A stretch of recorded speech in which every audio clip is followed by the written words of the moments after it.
Family બિઝનેસમાં જ્યારે છોકરાઓ તમારા બિઝનેસમાં આવે ને ત્યારે ફાધરે એક વસ્તુ શીખવી જોઈએ કે એને શું નહીં શીખવાડવાનું, નહીં તો છોકરાઓ ગ્રો નહીં કરે અને પછી આપણને એવું લાગશે કે મારો છોકરો ગ્રો નથી કરતો.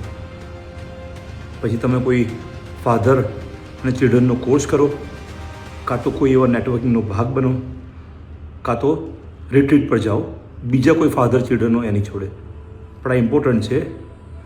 તો ફેમિલી બિઝનેસ આગળ જઈ રિયલાઇન નહીં થાય ને તો ઝઘડા થશે અને બિઝનેસ ફોકસ કરવા કરતાં વધારે ઝઘડા પર ધ્યાન જશે.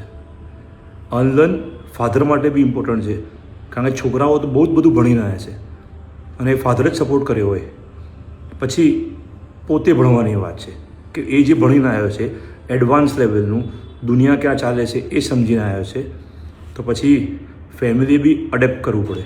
નહીં કરે તો તમને શું લાગે છે? નીચે કમેન્ટમાં કહેજો મને.